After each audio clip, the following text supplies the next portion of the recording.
وہ ایسا آدمی جس کا دل مسجدوں میں لگا ہوا ہے، قیامت کے دن اسے اللہ عرش کا سایہ عطا فرمائے۔ آپ کی نماز ہو گئی، بیٹھے کیوں ہیں؟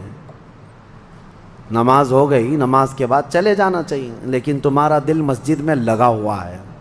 انہی لوگوں کی فضیلت میں ہے جب قیامت کے دن کوئی سایہ نہ ہوگا، ان لوگوں کے لیے اللہ عرش کا سایہ عطا کرے گا۔ اب یہ جو سارے لوگ جمع ہوں گے، کسی کو کچھ پتہ نہیں کہ ہونا کیا ہے، کسی کو نہیں پتہ کہ کیا ہونا ہے، نفسا نفسی کا عالم ہے اور سب ایک دوسرے کو تک رہے ہیں۔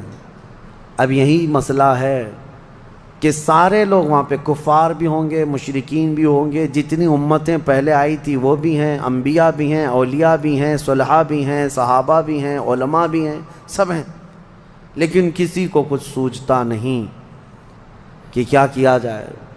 یہی بے خبری سے پوری مخلوق جو ہے انبیاء کے پاس جاتی ہے۔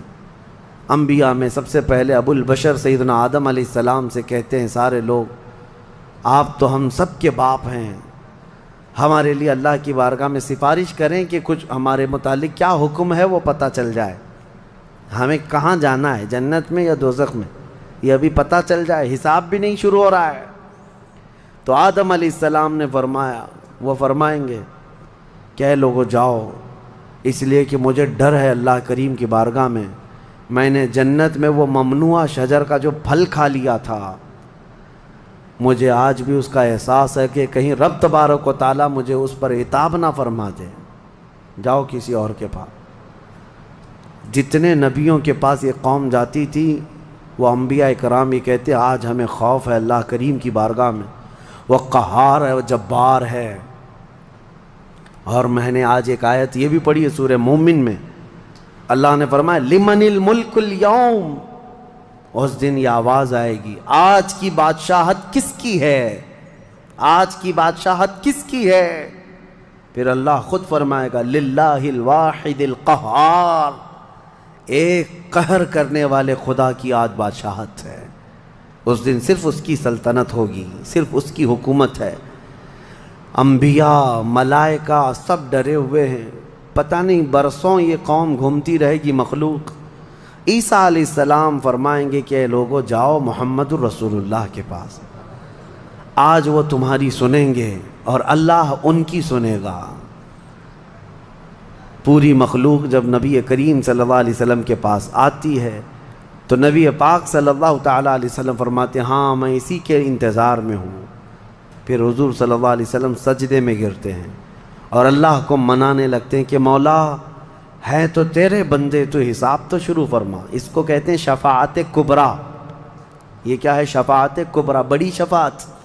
یہ سب کے لیے، کافروں کے لیے، مشرکوں کے لیے، سب کے لیے۔ یعنی حضور کی پہلی شفاعت کس کام کی تھی؟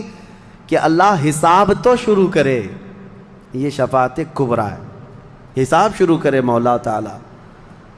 ساری انسانیت کے لیے حضور جب سجدے میں گرتے ہیں اللہ کریم فرماتا ہے ارفع رأسک یا محمد۔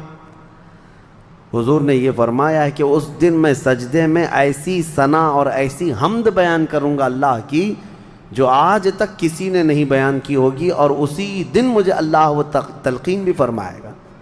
اور جب حضور ثنا کر رہے ہوں گے اللہ فرماتا ہے ارفع رأسک یا محمد، اے محمد صلی اللہ علیہ وسلم اپنا سر اٹھائیے، آپ مانگیے آپ کو دیا جائے گا، آپ پوچھئے آپ کو جواب دیا جائے گا۔ یہ پہلا سوال ہے اللہ کی بارگاہ میں قیامت کے دن، اور پہلا جواب ہے، باقی کسی بندے کو کوئی جواب نہیں تھا۔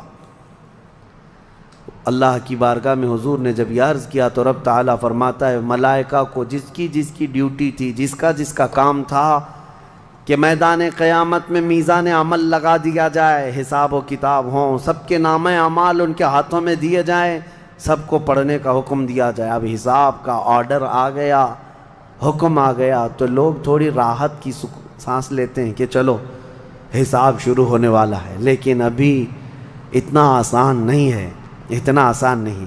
اب فرشتے لا رہے ہیں سب کے اعمال نامے، لوگوں کو ایسا لگتا ہے اعمال نامہ یہ 4 پنے کا ہوگا، ہاں جیسے ایگزام پیپر میں فل شیٹ A4 سائز کی شیٹ لے کر کے بیٹھتے ہیں، قرآن میں تو اللہ تعالیٰ نے فرمایا کہ جب نامہ اعمال فرشتے لے کر کے آئیں گے تو